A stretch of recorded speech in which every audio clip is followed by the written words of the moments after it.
maybe you, as an author, believe human beings are essentially good. If so, there's going to be a sense of redemption that weaves its way through your story, through each storyline. Maybe, on the other hand, you as an author think that people are essentially self interested, and given the least opportunity, they're going to grab something, even if it means harming someone else.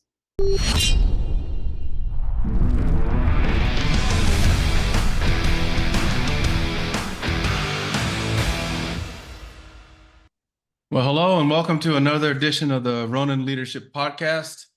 It's been a few weeks since we've actually done one of these. We've been traveling and doing other things, but we've got a lot of guests lined up for the podcast, and really excited about today's, which I'll talk about in a few minutes. But first of all, I want to thank all of you for your loyalty and in subscribing to this channel. We've now hit over 1,500 subscribers, so really happy about that. And you'll also find, as usual, links to the books on mikehowardauthor.com.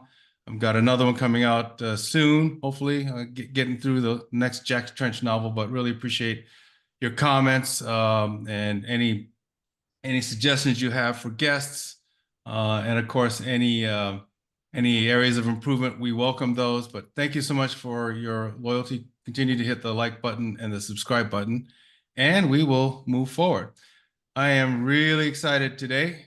I have a good friend of mine that just got to know in the last few years in my own leadership and my writing journey. Mara Purl. I've gotten to meet through a woman named Judith Browse, who I've mentioned before in our podcasts. We both know Judith very well. Judith and Mara are well-seasoned veterans in the world of writing as well as other things. I'm sort of in my infancy, but I'm getting there. But Mara has become a really great friend to me and to Janice. We're friends with her husband, Larry, as well. Mara is an author of multiple award-winning novels. She's a professional speaker. She teaches, gives seminars, journalist, screenwriter, novelist, and she's also been a professional performer on stage and on television. You've probably seen her work. And but I thought it'd be great to have Mara here on the podcast, just to give you a sense of her journey, professional journey, business journey, maybe even a little bit of personal journey, thoughts about leadership, thoughts about writing. There's a lot of you that have expressed interest in writing since I started writing and talking about it, and my growth trajectory. So Mara, thanks so much. I know you're very busy. I really appreciate you taking the time to spend a few minutes with us today on the show. Oh, my pleasure, Mike. Thank you so much for inviting me. You're welcome. So, I've mentioned you sort of in general in terms of all the things you've done in life. Maybe you just start with just a snapshot of your life. Where were you born? Where were you raised? And how did you end up getting to where you are now? Which might be a little complicated because you've done a lot of different things, but take a shot at that. Okay, thank you. Well, these days, as you know, I'm primarily a novelist, and I do just love the writing journey. After 20 years of working on Milford Haven, I'm an overnight success.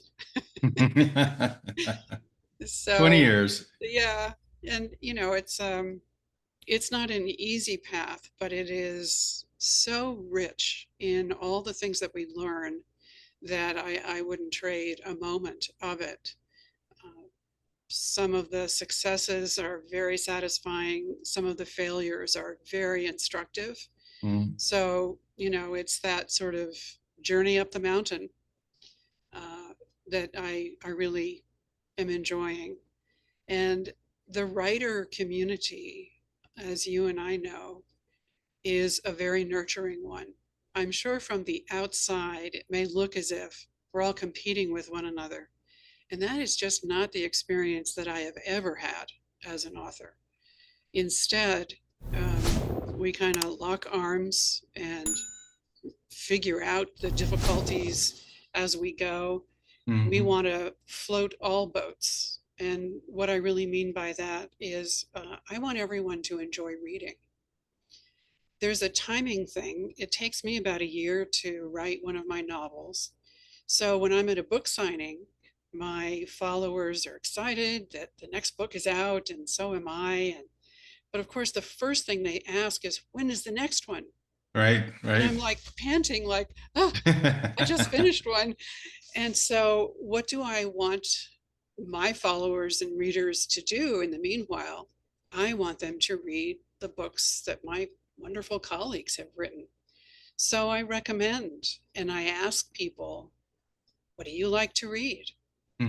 Hmm. So, it really is a nurturing, a conversation between us, the writers, and our readers. So that's part of the excitement. How I got here, it is a kind of twisted tale. Uh, I started writing, my parents said, when I was about 3. Hmm. So I have always been a little storyteller. I come from a theater family, so I was always performing and always writing, always doing both. I thought when I was a child that the hearth in front of the fireplace was a stage. And Hmm. so I did a show every night. And I thought everyone did. And then my sister came along, and I was like, can you read yet? Because I have a part for you. Okay. So, the sense of telling stories, whether enacted on stage or in front of a camera, or whether the written word, I think that's how I process life. And I think really all of us do. I think story is the lens through which we look at life. And when we get together with friends, what do? We tell stories. That's how we Right. catch up. It's how we frame the experiences we've had. It's either a harrowing story, or it's a funny one, or it's an instructive one. And that's, how we kind of process our lives. So I started working, I grew up in Tokyo, as you Hmm. know. My dad was in business there. Uh, I started doing a little television soap opera when I was about 9, and it was for the purpose of teaching English. So, but again, storytelling is more effective than just drilling information into somebody, right? So Right. it was a little soap opera. So I played the daughter, and I did that for several years. It was a great experience. And then I finished school in the States, and I was really interested in journalism. I marched into the Mainichi Daily News when I was 14, and I had met Mr. Shibata, who was this fabulous managing editor, and I asked for a job. Well, he laughed, uh, but I stood my ground, and he said, well, all right, what do you want to write about? And I said, I'd like to interview artists who come to Japan for various reasons. And he said, well, there's a press conference this afternoon at this address. You go over there. When you get back, you write, you write about it. I did. I was like, yes, sir. And I came back and wrote about it. He said, well, now this is very nice, but this isn't journalism. This is an essay. Here's what we do in journalism. And he took me step by step. And wow, he was such a mentor. He Hmm. then offered me a column. So I started writing, as I had said, interviewing people who came to Tokyo. It was a great experience. So when I Wow. graduated from college, I got a job at the Financial Times of London in the New York office. Another great newspaper. Again, I learned so much. Later, I was freelance with the Associated Press, Rolling Stone, a number of other organizations. And the research techniques, the drilling down, the looking for the truth, vetting your sources, checking your facts, and all that was Hmm. incredible training. Ultimately, though, I really wanted to go what I think of as going deeper, meaning I think nonfiction is about facts and I think Mm-hmm. fiction is about truth. So you Mm. take these things that you've learned and you frame them in a fictional sense, which allows you to train this super high powered lens on what's going on in the motives of the people involved, the motives of your characters, the arc of their stories, what their goal is, what's in their way. Is it something within themselves that's blocking them, or do they have an adversary they have to identify? Figuring out all those plot aspects and all those character aspects really just fascinates me. So that's what I'm up to now. And I know that you've joined that journey too, because you've written these really fantastic nonfiction books that I think are really important for career people, people in business. You've had such an extraordinary resume. And then to me, again, I would say it's an evolution. You Mm. saw that there was more to tell, but that the most effective way to tell it was to set it in a fictional, you know, construct that allows you to say things that you might not be able to say within a nonfiction setting. Right.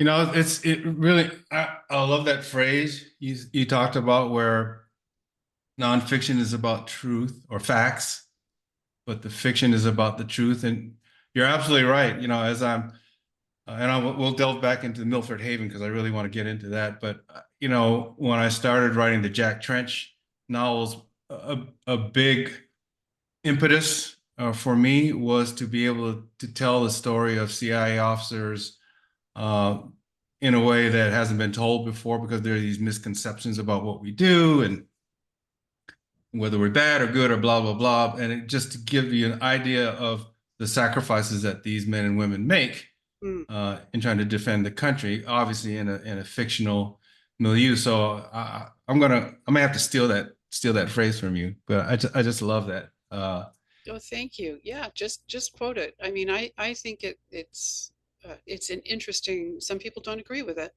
Mhm, um, but it comes right from my experience. mhm.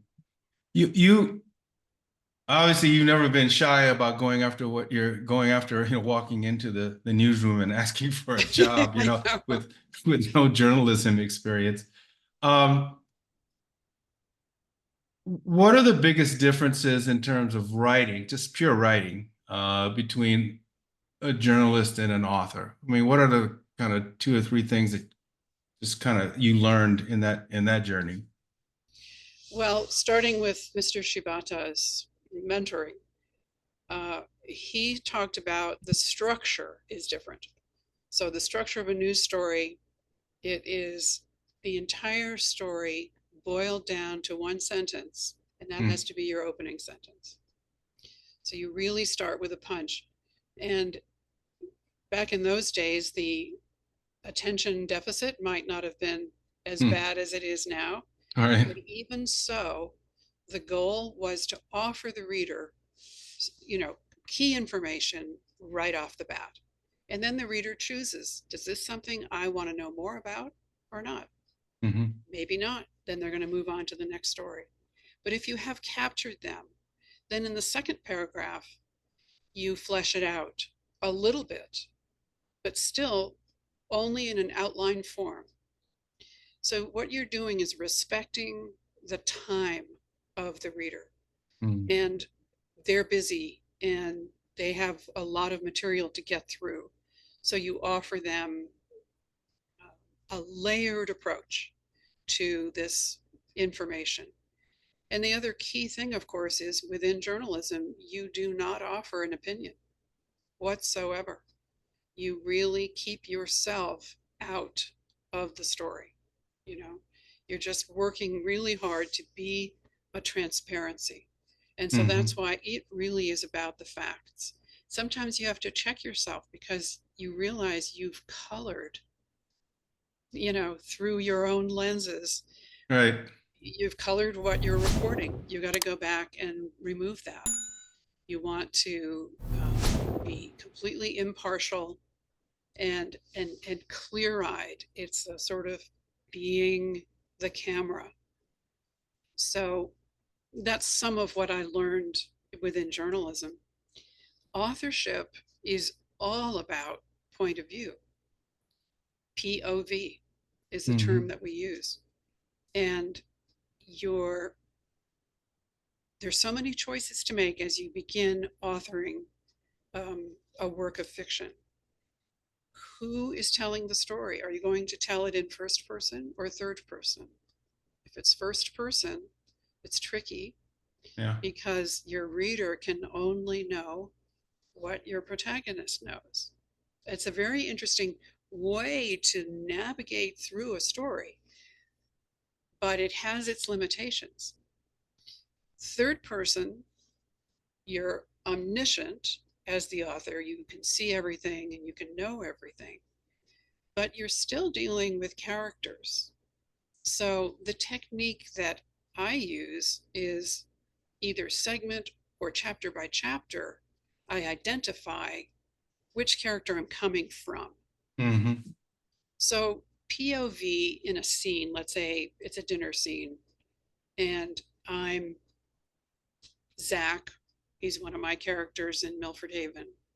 Well, I'm sitting such that my back is not to the door because I'm a man. I never sit with my back to the door.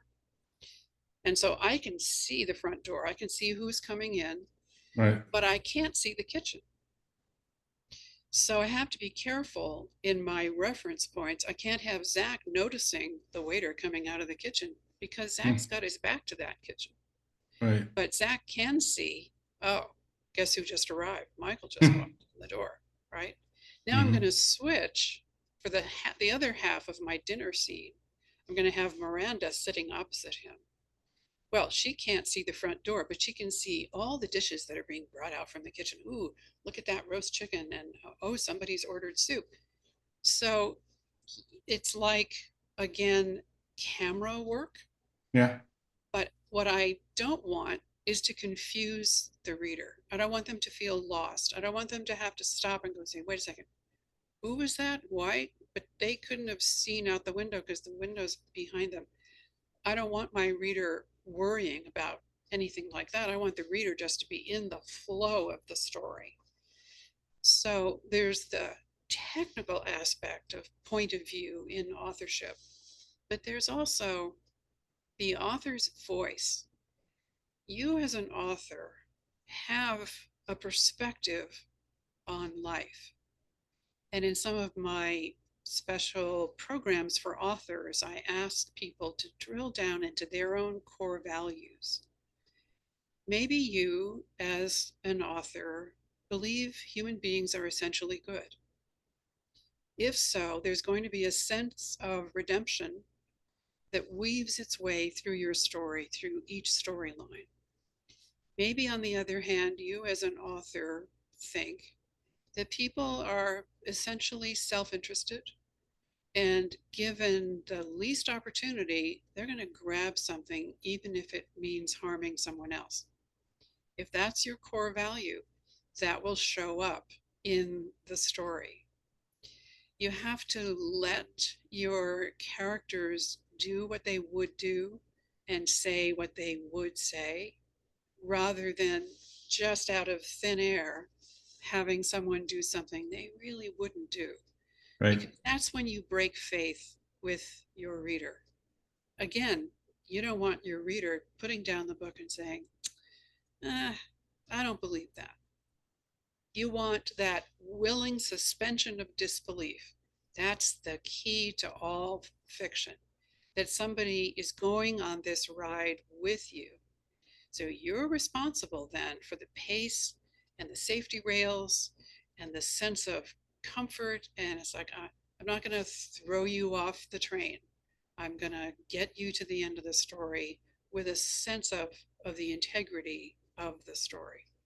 Yeah. I agree. There's a huge bit of emotional intelligence involved, I think, for a writer. You Yes, know, yes. You know, if you're working on the protagonist doesn't have to be you, but your core values sometimes get translated into that protagonist. When it becomes the bad guy or the bad girl, it's like I'm sure people read and think, gee, where did that come from, Mike? You know, whatever the darkest parts of a particular novel are, or a particular personality. But yeah, emotional intelligence, I think, is really, really important. Oh, Um, I love that term, and you're right. Um, but you know, when you have um, an evil character, again, your own core values will show up. If you believe ultimately people are good at the core, then that character will have a moment of conscience or some kind of comeuppance, even if they meet a dastardly end, the one that they mhm, deserve. right. They likely will have a moment of recognition or realization that they've done something wrong, you know. Yeah. But if your core value is, eh, you know, people are only out for themselves, then um, there will still be a moment of you know, something horrible happening, um, but perhaps without that sense of redemption. I personally find it difficult to connect with that kind of story because it conflicts with what I believe in my heart of hearts. Mhm. But that's fine. I mean, it's that's why we have different genres and we have favorite authors. So part of the journey for the reader is finding that match, finding that sense of resonance. Like, wow, I can really relate to these characters. I want to come back and read book two because book one opened a door for me, and I'm excited to continue the journey. Yeah. Um, I want to get into Milford Haven in a minute, but uh, could you give the listeners a sense of your journey as in acting and how, if it has at all, has it influenced your writing? Yes. Well, as you know, I started acting very early on that hearth. Yeah, I saw that the hearth. Yeah. And my folks were, you know, just fantastic people and exposed my sister and me to wonderful cultural elements. We went to all kinds of theater. Of course, growing up in Japan, we became familiar with kabuki and bunraku and, you know, different theatrical forms. We did a lot of traditional plays from kind of the canon of the classics, from Shakespeare to Ibsen and on into modern playwrights. And then I had this experience on the little English teaching soap opera. Right, Later, I got a part on Days of Our Lives, and I played a nurse. And interesting, I believe in doing a huge amount of homework when you've taken on a role. right. And my grandmother was a nurse in the army, Oh, served in World War II, made it through the Blitz in London, hmm, and then became the head of nursing at a big hospital back in the States. And so I went to her and we had these conversations about what are the core values of nursing and what would you consider good behavior, bad behavior when it comes to this profession and so forth. So I brought that to the role and really enjoyed it. I worked with terrific directors, wonderful fellow actors. You know, until then, I had a fairly low opinion of soap opera. I thought it was sort of a cheesy form of drama, and I was wrong. yeah, Uh, I mean, sometimes because these shows are on daily and you have to chew through a huge amount of material, there can be repetition. right. And there are times that we refer to, oh, it's like a soap opera, meaning that there are too many coincidences or things happen that may seem silly. But there is some great iconic storytelling in the world of soap opera. So I got interested in this longer form of storytelling, which I learned from Days of Our Lives, and thought that I might want to try it out myself. So, how the acting influences my writing, I think I am very dialogue based. Hmm. And so that means that I'm really very character based. I grew up memorizing lines and performing dialogue. So that came most naturally. In fact, when I first started trying to write novels, all the dialogue was great and the descriptions were horrible. I didn't know how to do narrative voice. I really hadn't given myself time to perfect that. And then I really began to study it and develop. And this is where you get your narrative voice, your perspective. I work on vocabulary. I still work on vocabulary very much Hmm. with every book. There are special words that can convey a very specific image, and I don't want to miss those. I want to deliver those to my reader. So, but dialogue fascinates me. I told a story to my husband years ago, and it's become part of our language now. I was living in Los Angeles. I went to the farmer's market quite often, which is just this great Hmm. place. And I would take my yellow pad, order my coffee, and sit at a little table and write. But I couldn't help but notice what other people were doing and saying, and it was a good chance for people watching and people listening. One day, there was a couple who appeared to have been married for about 100 years. And Hmm. they took their little trays and walked unsteadily to their table and sat down. And she said, "Your sleeve is in your food." And he said, "No, it's not." And she said, "It would be if I didn't tell you." And oh my gosh, I practically fell out of my seat laughing.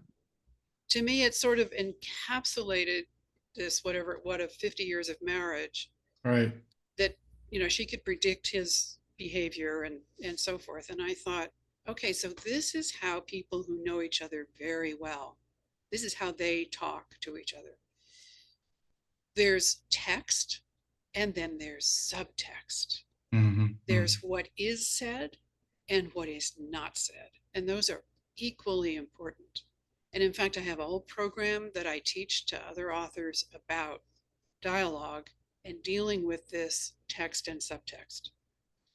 Humans are very complicated, and we communicate as much with our silences as we do with our Hmm. words. And so, as an author, you really have to master both. And I think I learned that mostly from being an actor, because you listen. Half the time you're on camera, you're not speaking, Hmm. you're listening. And listening needs to be different than waiting for the other person to stop talking. Those You're are right. two different things. If you're stuck Right. in your own head going, "What do I say next? What do I say next?" You're not listening. If you're listening, then what's happening in the scene comes alive, because you're getting all kinds of information. You're getting the spoken and you're getting the unspoken, you're getting the body language, you're getting the context, and it's just so rich. So when you've experienced that as an actor, you just can't help but bring it right into the writing. To the writing, yeah. That's interesting. We in the agency, when you're going through training, a large part of what you do is you're training to recruit people to provide information to the US government that would be of use. And a big part of that is actually acting, right? Mm, You're actually looking for vulnerabilities, right? You're spotting, assessing, developing. But a big part of that dialogue is what is it going to make him or her do something you want them to do? But you're right, you have to listen a whole lot to be able to do your job. So that's interesting that you say that. It's a lot about listening when it comes to acting. mhm. Um, um, As an aside, I remember in college, I was hooked on like General Hospital and All My Children. I watched all those things at the Oh, student wow. union every day. It was wild. I loved it. Um, when you approach a story, a book, the inevitable question comes out, do you outline at all? Do you just kind of look at the the beginning and the end and kind of, okay, this is where I want it, or do you just free flow? I mean, everybody has their own way. How do you approach it, Mara? This is the eternal question. Right. And it usually boils down to, are you an outliner or are you a pantser? And Ah, a pantser is somebody who writes by the seat of their pants. It's a perfectly legitimate way to write. yep. It's just, I can't do it. I gotta know a lot Right. more information. Now, that's not to say that I don't have scenes that just spring spontaneously. Yeah. And when that happens, I am obedient to the muse. I never assume that scene's going to come back later. I'm busy now. I don't feel like it. No. When that starts coming through, I stop what I'm doing and I capture it. If I'm driving, I dictate it. Got it. Um, you know, but, well, I sort of have to delve into Milford Haven to answer this question. Good, because I want to get into that. Okay, well, so, here I am coming off of Days of Our Lives. Now I get invited to do a play in a little Hmm. town. Mike, this was just fascinating for me. I grew up, I mean, Tokyo, and Right. then New York, and then Los Angeles. And now I'm in a little town. I don't know anything about a little town, right? It's just Right. foreign to me as it would be for someone from a little town to go to Tokyo. So I'm curious, right? I'm looking around. What do people do? Where do they hang out? Where do they eat? What do they talk about? What do they Hmm. wear? How do they? And everything in a little town is kind of available information. And I'm used to a kind of anonymity Right. living in a big city. Nobody's paying attention to me. I can go and do what I want. You're in a little town. You walk into the grocery store. Hi, Mara. It's like, oh, everybody knows now I'm in the grocery store. It's a kind of transparency that I Right. found very interesting.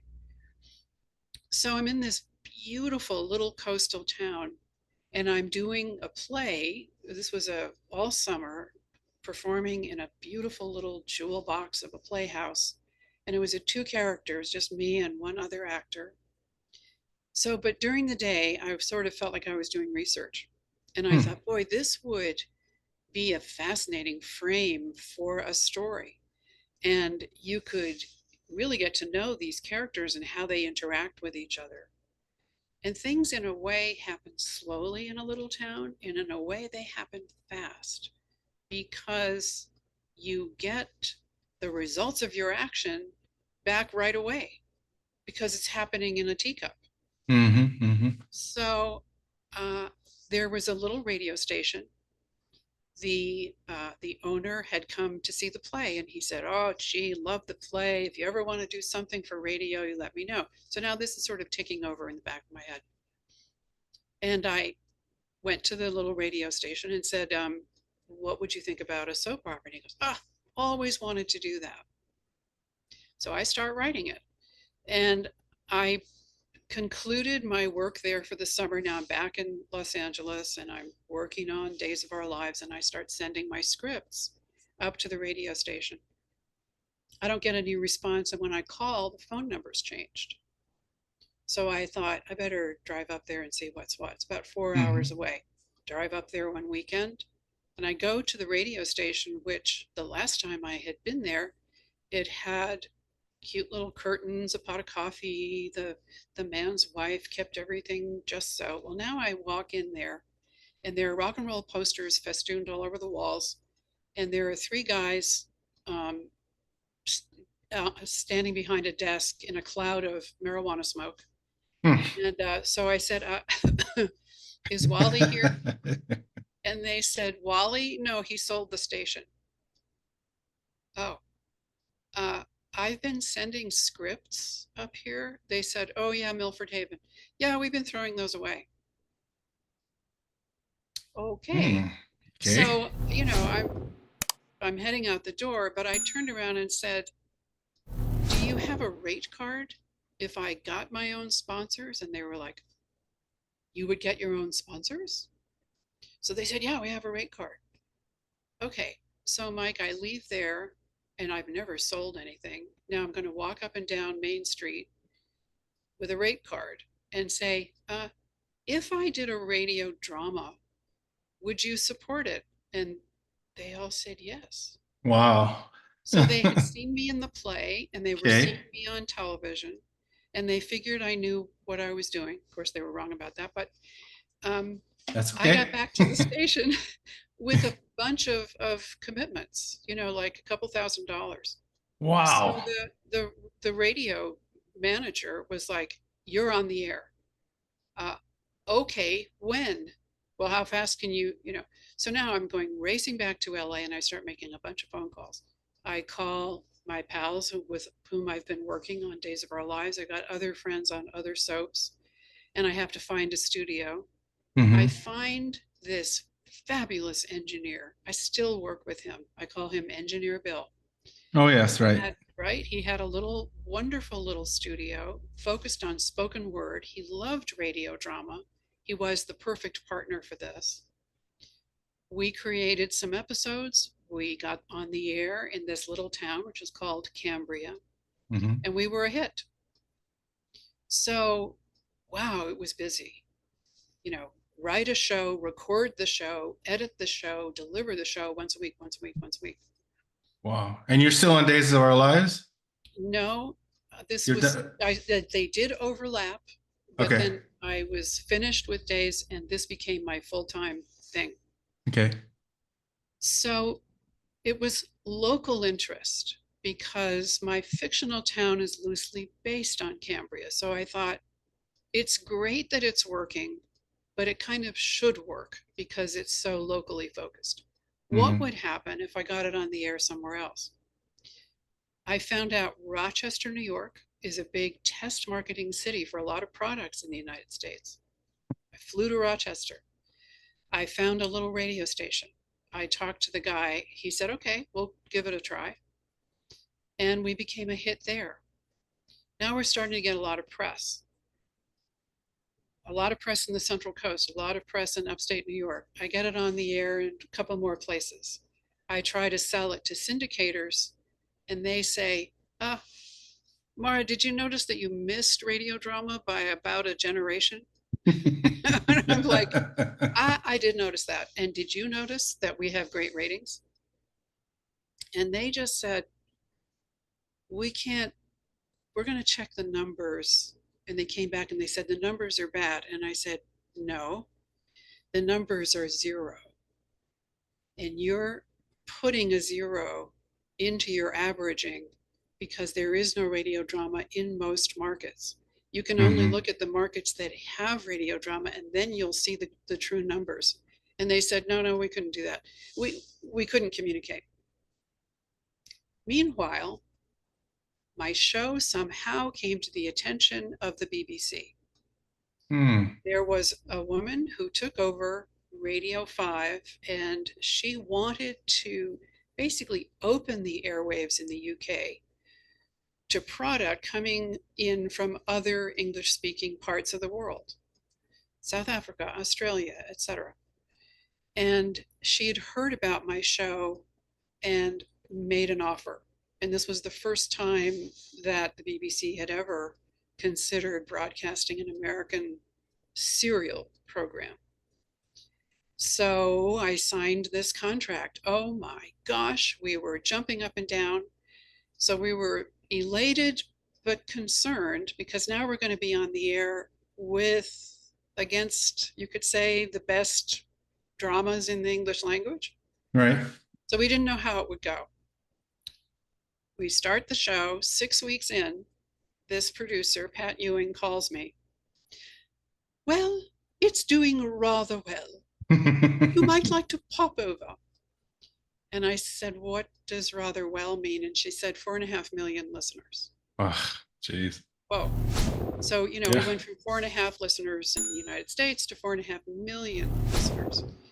So I scheduled a press tour. I was on the talk shows. I was in the Sunday Times, the London Times, and something else amazing happened during that trip.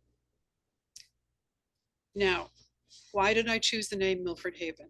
Hmm. Cambria is a Welsh name, and the central coast of California has this rugged coastline, um, escarpments rather than beaches, Hmm. old growth pine trees. It's just a marvelous area. It's very similar to the west coast of Wales. And so I thought, no wonder this is named for that region. So I looked at the map of Wales and found a town there called Milford Haven. And I thought this would be geographically accurate. So I named my town, I added a hyphen to distinguish it, but I named it for them. Well, little did I know when my show became a hit on the BBC, the original town of Milford Haven was trying to get tourism, and I was helping them inadvertently by having that Yeah, name I'll on the bet. airwaves. So they invited me. So I take a 5 hour train ride and I arrive at this little town. I'm greeted by the mayor. They give me a parade. They gave me a reception in their town hall. It was astonishing. I am still in touch with them. Wow. Larry and I went most recently 2 years ago, and I launched a literacy project for students in Milford Haven, Wales. It's a very special place to me and really, gave me the name and much more of a legacy than I could possibly have imagined. That's an amazing story. I mean, as you were telling that story, I was thinking about just when you said, "Well, when I arrived, I knew what you were going to say." Then, they were they were greeting you with open arms, and kudos on the literacy program. I think that's excellent.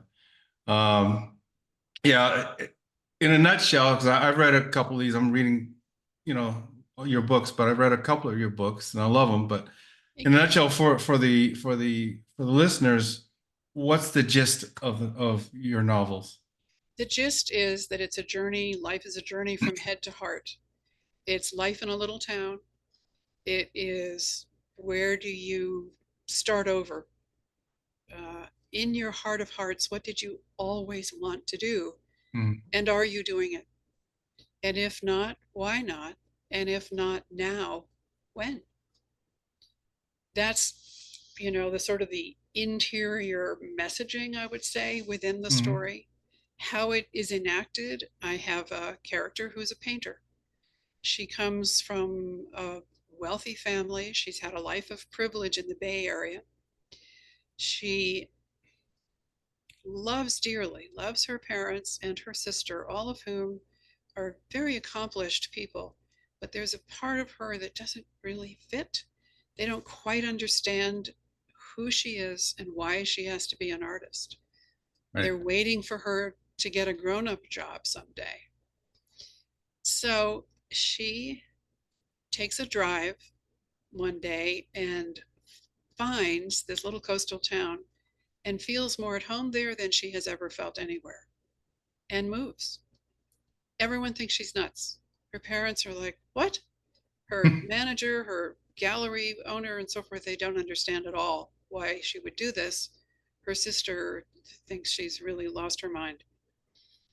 But this is moral courage on the part of this character. This is somebody saying, this is the most inconvenient and unsafe thing I could do, but it's my heart that's telling me to do it. My intuition is telling me there's something here for me. Her life starts afresh. She gets hired to do exactly the work she loves to do. She connects with the community. And although it takes her, it's 3 books later when this finally happens, she finds the right partner and starts to really sort out her relationship with her parents and realizes she can love and appreciate them, but she doesn't have to do what they think she should do. She can Hmm. really find her own way. So it's her journey. It's also the journeys of the people she comes to know. She has a friend who's 20 years older who has ignored some of her intuitive impulses and now is kind of inspired by her younger friend and realizes, I better get on with some of these things that I had put aside. There's also a mystery that weaves through the series. Um, in writer language, in metaphor language, Miranda, the painter, represents the heart, and Christine, the journalist, represents the head. And Hmm. here is sort of a chance for me to use my experiences having been a journalist. Right. And I love this character. She's smart, she's determined to get the story. But at the very beginning of the series, she is pursuing a story and has been told that if she goes at night to this unfinished house, she'll get a clue that will help her break the story. Her intuition says, don't go alone at at night to this. You don't know who you're meeting. You've never met him. It might not be safe, but she ignores this intuition and gets herself into serious trouble. Hmm. We don't know for quite a while what the heck happened to Christine. But then there's an investigator, another character I just love named Delmar. Yep. He's from South Central, which is I like him too. Yeah. right a part of Los Angeles that's with a very rich history. I've actually spent a little bit of time there in Compton, Hmm. and so Dell is a distinguished police officer in the LAPD, and then has an opportunity to take a job with the sheriff's department in the Central Coast. And he decides he's going to do it. He, in a way, like Miranda, does something really sort of outside the playbook. A lot of his colleagues think, what? You're not going to like it in some stupid little town. But he's going to be a trailblazer there. He's becomes the only African American person in the sheriff's department. That's got its own challenges. But he's got such a clear insight about human nature. He's a very good detective. And he gets interested in this Christine case. She's missing, and it doesn't quite make sense. Nobody's alarmed because she goes away on long Hmm. uh, story trips. She'll be gone for 2 months at a time. His intuition kicks in, and he's thinking, I don't know about that. So we get to have this involvement with Christine and Delmar that's kind of, an undertow that's pulling at events in this little town. Many people don't know anything about Christine or Del. Um, they're just, involved in their own journeys. So we've got the high notes and the low notes both sort of playing through the story. Yeah. I mean, what I love about it doesn't fit like one particular genre because you have mystery, you have personal growth, you have all these elements involved in, and obviously, I did not know that in terms of the backstory of Cambria and Milford Haven in the UK, and so that actually brings a lot to light in terms of when you read it now. There's a big part of you in these novels. Mhm. Did you ever when you wrote the first one, were you intending it to be a series? Yes, Okay. because it's really all based on the radio drama, which was a series. And the radio drama had 100 episodes. And so, Wow. it was while it was on the air in the UK that publishers got interested, and I started getting offers. And so then I had to think, this is great. I always wanted to write novels, and Hmm. I think I could do this, but it wasn't going to be 100 books, to match 100 episodes. So then how many books would it be and how would I structure them? And then I had to learn how very different a 30-minute media presentation with dialogue and actors, that's different from asking somebody to sit down and read. They got to read more than just dialogue. Right. There has to be a theme to each book. And this was a really interesting challenge, Mike. I was thinking about, well, what am I going to title these books and why? I wanted the titles to really come out of the story. And I thought, well, the head part of the story is Christine, Hmm. the journalist. What do journalists do? We ask 5 questions: who, what, when, where, why. And I realized, okay, it's 5 novels. And each novel is going to begin with one of those words. Hmm. So, book one, what the heart knows. Book two, where the heart lives. Book three, why hearts keep secrets. The new one that comes out next month, whose hearts align. So, I love that, even if my Yeah. readers don't figure out that that's why the books have those titles. Right. I know that the titles are in integrity with the story itself. Yeah. Well, they know now. Yes, they will. Thank you. They will know now. Wow. That's awesome. Yeah, we're going to make sure we have a link to your website, link to your books on the podcast so people can Thank you so much. get to them because it's great reading. And but thank you for the backstory. Uh, and we have a few minutes left here, but and I know that this is one thing that I've been ever since I started. Again, I consider myself in my infancy in this journey of authorship, but I'm enjoying the heck out of it. Oh, and you certainly started out with a bang, and you've got a terrific series going, Mike. And I know you've got readers who are really interested in your characters and your storylines that come from your own lived experience, which means it's so rich. Yeah. Well, thank you. Yeah, I'm enjoying it. But I know a question that comes up often, and I never really thought about it because I kind of, I found Judith and then found you and have this community of independent authors. And it begs the question, if you're wanting to be an author, you have a story, is being independent better than going through the traditional publishing houses? Is it dependent on, I don't know, what your goals are? I mean, how do you approach that? Have you ever gone through the traditional publishing house and Yes. then okay, so maybe you can tell the viewers kind of what's the difference and Yes, absolutely. Um, Traditional publishers come from this incredibly rich tradition, and there's a great deal of learning within that community. Um, there are some very interesting details that are extraordinary.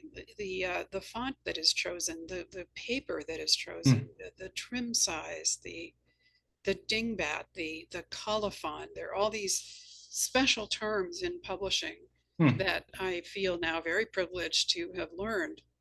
Um, the the big publishing houses, um, sort of a process of corporate takeovers began, and some of the sort of the beautiful artistic creativity, integrity of these houses began to be compromised because of big profits being put first.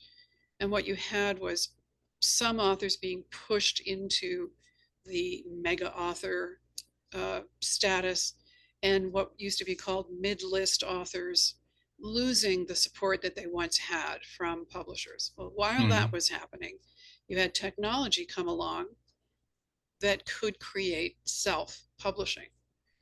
And there was a wonderful leader in self-publishing, uh, Dan Pointer, and he realized for his books, if you have a very, very niche market, and he was going to write books about parachuting, he really didn't need to have books in a bookstore.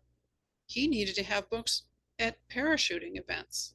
hmm, So he was, in a way, the creator of self publishing. I mean, in those days, you could have a desktop computer, you could go down the street to Kinko and get 100 copies.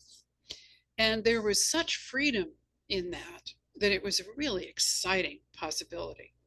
But now you had a dichotomy. You got the traditional publishers on one end and the self-publishers on the other.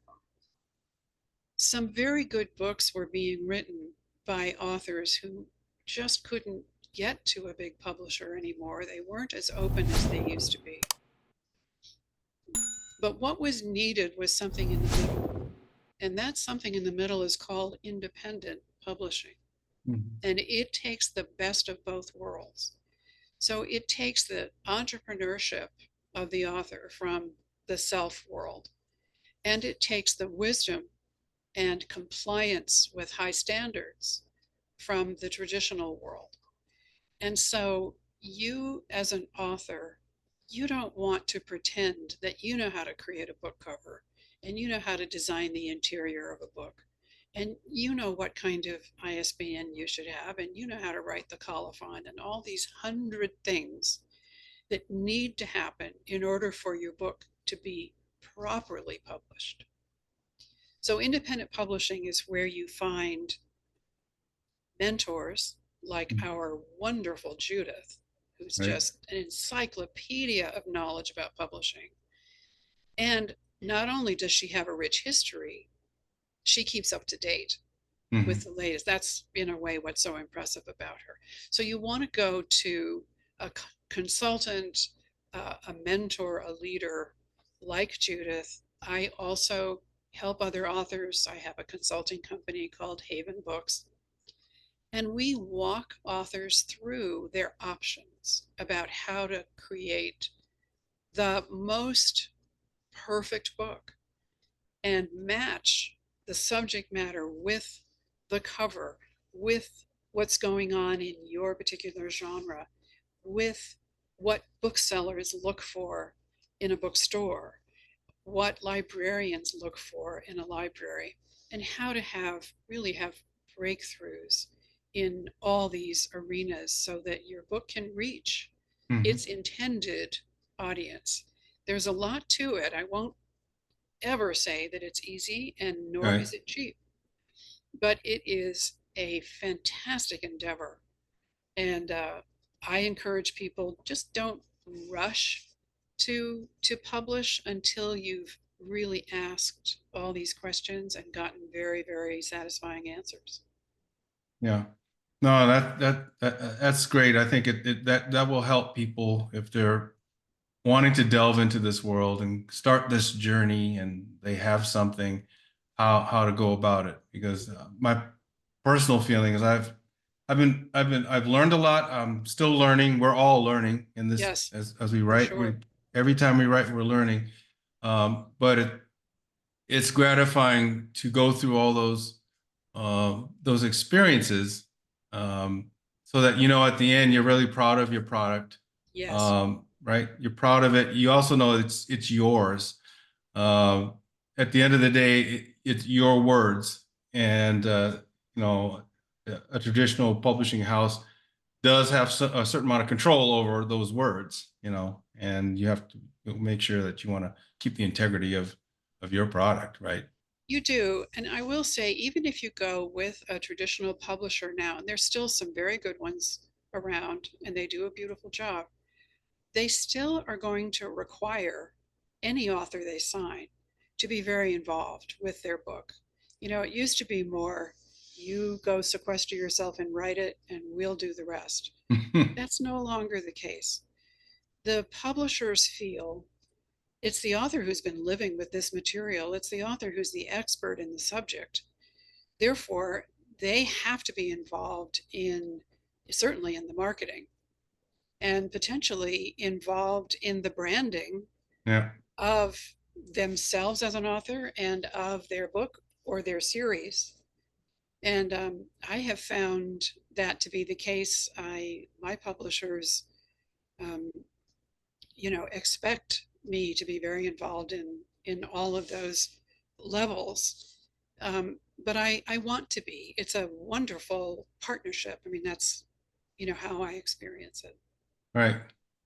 Um, this is the last question. This is kind of aside from the writing, which has been fascinating to talk to you about. But as a journalist, you mentioned the fact that in your journey as a journalist, you had to make sure that you stuck to the facts and you kind of kept your whatever your you know political or whatever your biases were, try to keep them out. Today's world, what how do you analyze today's world of journalism? Has it changed? Do you find that integrity has swayed one way or the other? That's a question I think people are asking all the Mm. time now. Oh, I agree. It is a very changed world. Um, we have we have silos now, uh, driven by algorithms and profit motive. Mm. So if I buy a pair of shoes online for the next month, I've got I've got a column over on the right side of my screen that's showing me shoes and shoes and shoes and shoes. You like these? You're going to like these. So I'm being tracked. Um, and the more we stay in one particular lane, the more information we get only from that particular lane. Uh, that's a danger. Yeah. And so I am particularly worried about uh, little newspapers in little towns that mostly have been gobbled up or disappeared entirely. And it may not appear to be problematic. When I've talked to young people about this, they say, well, I wouldn't get my information from a little newspaper anyway because I'm going to get it on my phone. On my phone. What does that mean? Right. You're getting Google, you're getting Fox, you're getting a particular news source that is narrowed down and predetermined what it wants to share. What little newspapers used to do, still do if they can, is they attend meetings. The Mm. local journalist will go to the local town council meeting and report what's being discussed. So everyone in town knows, okay, we're going to have a water filtration park, or we're going to allow development over on this hill. Whatever the issues of the day, people in town know about it and they get to have a voice. If the journalist isn't at that meeting, then these decisions are made without the involvement of the town. And suddenly people say, wait a minute, I didn't say it was okay to cut down all those trees over there. I didn't have a say. That's frustrating. And Mm. that is hitting at the roots of democracy. We chose to live in a democracy, and that means we have a say, we have a vote on everything that happens. Well, we can't have a vote if we don't know what's happening. That's what worries me. Yeah. So, people who want to know information can look for it and find it by locating trusted sources. So let's say some story comes out. You can test, okay, what is this station saying about it? What is that station saying about it? And Hmm. develop for yourself either a single or hopefully a small group of sources. So when some big news comes out, you can check all five of those and do your own thinking. That's what's important, is to rely on your own intelligence. Everyone's got to be a researcher now more than they used to. It Right. used to be we had the help of these journalists. I'm not sure we really do anymore. Yeah, I would agree. I would tend to agree with you. It's really hard to find. I mean, you really have to work at finding divergent thoughts first, and then obviously finding out what the actual truth is, because everything's skewed one way or the other. Um, and you said it right, getting into your lane. So no, I wanted to make sure I touched base with you on that. And It's a very important topic. It really is. yeah, yeah. 1 hour went by very fast. Yes, it did. It did, and it was I've known you for a while now, but I'm just fascinated by your career.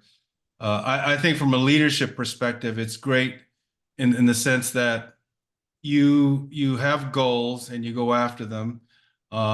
you're a planner, but you also know when it's time to be, like Colin Powell used to say, audacious and just go for it, and like when you went down the street, in the small town to ask about, whether they would support you, right? I mean, those kind of things, sometimes you just have to grab the bull by the horn, but That's right. I, I just really appreciate your life, and your life is continuing, your journey continues, but I think the listeners have gotten a really good sense of who you are as a person, but also especially if they're looking to become a writer, what are the things, what are kind of the roadmap they can have there. But like I said, we're going to make sure we have links to your website and your books. And so we really encourage all of you who are listening to buy Mara's books. And like I said at the very beginning, I consider her, along with Judith Browse,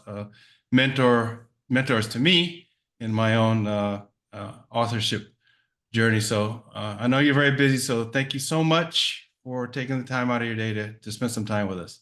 Thank you so much, Mike. This was really a pleasure. And I wish all of your followers all the very best. Any way that I can help, I'm happy to do so. Thanks. And we'll see you in a few days. Yes, sir. Thank you. All right, let me just okay, so that's it for this edition of the Ronin Leadership Podcast. Again, please hit the like button, the subscribe button, and please keep sending your comments in, because we can only get better if you send in comments, and we can practice what I like to call continuous improvement. So until next time, make it a good day, make it a good week.